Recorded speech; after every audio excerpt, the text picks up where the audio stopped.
नमस्कार दोस्तों, फाइनली बड़ौदा ने एक नया एनएफओ जारी किया, थोड़ा सा अलग है। आइए बात करते हैं। Basically Baroda B N P Paribas business conglomerate fund N F O, आज इसके बारे में हम डिटेल में बात करेंगे कि एक्चुअल में है क्या है और इसमें किसको पैसा लगाना चाहिए। ये सारी बातें एक एक करके करेंगे। अगर आप इसमें पैसा लगाना चाहते हो ना, एसआईपी या फिर लमसम, तो वीडियो के डिस्क्रिप्शन में जाना, वहाँ पर लिंक मिल जाएगी, वहाँ से इजीली आप निवेश स्टार्ट कर सकते हो। कोई डाउट होता है आप मुझसे संपर्क कर सकते हो हमारे व्हाट्सएप नंबर पर 9654535412 हमारा व्हाट्सएप नंबर है। आइए आगे बढ़ते हैं और इसके बारे में एक एक करके सारी चीजें डिस्कस करते हैं। बेसिकली सबसे पहले बात करते हैं एसआईपी की। तो अगर आप एसआईपी स्टार्ट करना चाहते हो ना इस फंड में, तो आप 500 रुपए तो कम से कम आपके पास होने चाहिए। तो हर महीने 500 रुपए से एसआईपी कर सकते हो। लमसम के रूप में कम से कम 1000 रुपए तो लगाना पड़ेगा। एनएवी इनिशियल लेवल पे 10 रुपए की होगी, जो कि नॉर्मली आप जानते हो जितने भी एनएफओ होते हैं लगभग 10 रुपए की एनएवी पे ही आते हैं। स्टार्ट डेट 2 सितंबर 2025 है। 15 सितंबर तक एप्लीकेशन लिया जा सकता है, तो अभी काफी टाइम है। और 22 सितंबर 2025 को अलॉटमेंट होगा। अब अलॉटमेंट के बाद ना स्कीम रीओपन होती है। जब रीओपन होती है तो आप उसमें मान लीजिए आपने पोजीशन ले लिया है, आपको रिडीम करना है, सेल करना है, तो जैसे स्कीम रीओपन होगी ना लगभग 1 हफ्ते 10 दिन बाद आप उसमें फिर से सेल कर सकते हो, बाई कर सकते हो, ये सारी चीजें कर सकते हो। आपका पीएनएल भी दिखने लगता है। Benchmark basically BSc select business groups index है, जिसके बिहाफ पे इसका परफॉर्मेंस ट्रैक किया जाएगा। आइए आगे बढ़ते हैं और इसके बारे में कुछ और चीजें देख लेते हैं। अगर आपने पैसा लगा लिया और आपको लगता नहीं है पैसे आपने गलत जगह पे लगा लिया और आपको निकालना है, तो अगर आप 1 साल के पहले निकालने जा रहे हो और 10% से ज्यादा यूनिट आप निकाल रहे हो, यानी जितना जो भी मान लीजिए आपने 1000 रुपए लगाया हुआ है और 10% यानी 100 रुपए अगर आप निकाल रहे हो ना, तो आपको 1% एग्जिट लोड देना पड़ेगा, जो कि एक्स्ट्रा बर्डन होगा। तो आप पैसा तभी लगाओ ना जब आपको यह पता हो कि यार कम से कम मैं 1 साल से ज्यादा तो होल्ड ही करूंगा, तो ठीक है। सेकेंड चीज, रिस्क यहां बहुत ज्यादा हाई है। चूंकि आप देखोगे ना थीमेटिक है, एक थीम पे चल रही है, सो थीमेटिक फंड में रिस्क ज्यादा होता है इन्वॉल्व, तो इसमें भी रिस्क ज्यादा रहेगा। कैटेगरी इक्विटी फंड है, तो अगर आप ज्यादा रिस्क एपेटाइट वाले हो, आपको लगता नहीं यार इक्विटी आपके लिए बेस्ट ऑप्शन है, आपको ना वेल्थ क्रिएट करना है, ज्यादा अगर मार्केट में गिरावट होता है ना आपको ज्यादा फर्क नहीं पड़ेगा, सो बेस्ट है। Fund manager basically mister Jitendra Shriram है एंड मिस्टर कुशांत अरोरा है, जो दोनों लोग और इनकी टीम मिलकर इसे मैनेज करेंगे। दोनों के पास पर्याप्त एक्सपीरियंस है, तो कोई दिक्कत वाली बात नहीं है। इक्विटी में मिनिमम 80% एक्सपोजर रखना जरूरी है, मैक्सिमम 100% रखा जा सकता है। एक चीज यहां ध्यान देना है कि जो स्कीम की थीम है ना, ये जो 80% का निवेश है, इन्वेस्टमेंट है, वो थीम ओरिएंटेड होगा। 20% चाहे तो थीम से बियॉन्ड कर सकते हैं, अगर वो चाहे तो डेट में कर सकते हैं, नॉर्मल इक्विटी में कर सकते हैं, ठीक है। अगर आप चाहें तो वो कुछ अलग इंस्ट्रूमेंट ट्राई करना चाहें तो कर सकते हैं, बट 80% तो उस स्कीम यानी स्कीम के थीम पे करना होगा। आगे समझेंगे। एक्सपेंस रेशियो 2.25% अप टू है, जो कि जैसे जैसे एयूएम यानी इस स्कीम के पास पैसे जैसे जैसे बढ़ते जाएंगे ना, ये धीरे धीरे कम होता जाएगा। तो अब आप ही देखोगे रोज नए नए एनएफओ आते हैं, अब कितना आप इसमें पैसा लगेगा, तो सो दैट पहले जो एनएफओ होते थे ना उसमें बहुत ज्यादा आप देखोगे एयूएम बढ़ जाता था, बट आज के समय में ये थोड़ा सा मुश्किल होता जा रहा है, क्योंकि आप देखोगे हर दिन कोई ना कोई एनएफओ आता है।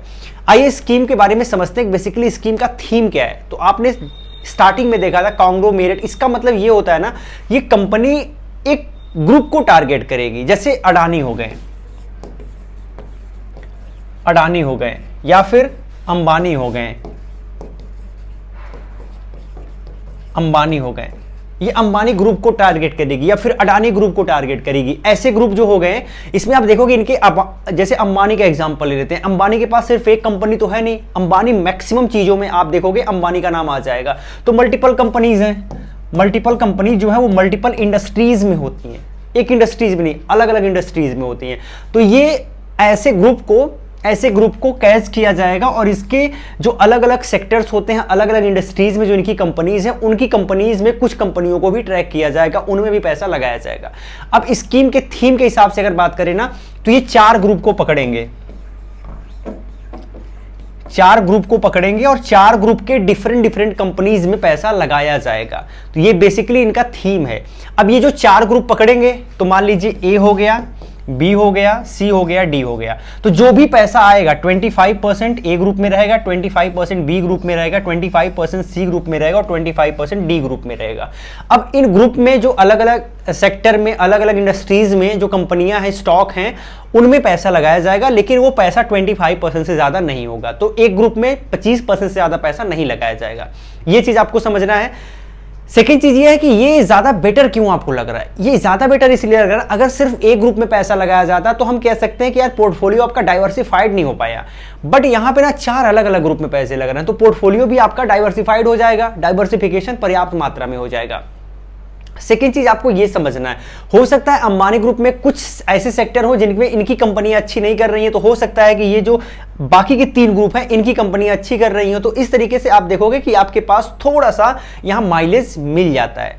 अब ऐसे ग्रुप में लोग पैसा क्यों लगाते हैं, इस स्कीम में आपको पैसा क्यों लगाना चाहिए। पहली चीज तो ये है ना कि ये अंबानी, अडानी, ये बड़े बड़े नाम है, बड़े बड़े ग्रुप हैं, और हम कह सकते हैं कि भारतीय अर्थव्यवस्था में इनका एक बड़ा योगदान है। तो ऐसी कंपनीज में, ऐसी थीम में अगर आप पैसा लगाओगे ना, तो ये आज तक बिजनेस अच्छा किए हैं, तो फ्यूचर में भी ये हम प्रेडिक्ट कर सकते हैं कि इनका बिजनेस का जो तरीका है वो आगे भी काम आएगा और इनका बिजनेस आगे भी अच्छा चलेगा। और इनका बिजनेस अगर अच्छा चलेगा, ये ग्रो करेंगे ना, तो आपका भी पैसा उसी मात्रा में ग्रो होगा। तो इसलिए ऐसे स्कीम में लोग पैसा लगाना थोड़ा सा प्रेफर करते हैं। तो बेसिकली इसका ये मेन थीम है जिसके बारे में हमने बात की।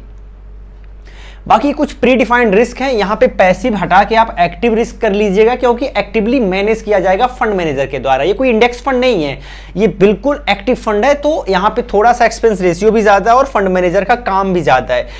बाय डिफॉल्ट यहां पे अगर आप रिस्क देखोगे ना, रिस्कोमीटर बता रहा है कि बहुत ज्यादा हाई रिस्क है, और स्कीम में भी बहुत ज्यादा हाई रिस्क है। इससे आपको एक चीज पता चलता है कि अगर आपका रिस्क एपेटाइट बहुत ज्यादा है तो ही आप इसमें जाइएगा। सेकंड, अगर अपने पोर्टफोलियो को डाइवर्सिफिकेशन के पर्सपेक्टिव से आप देख रहे हैं तो भी आप इसकी तरफ देख सकते हैं।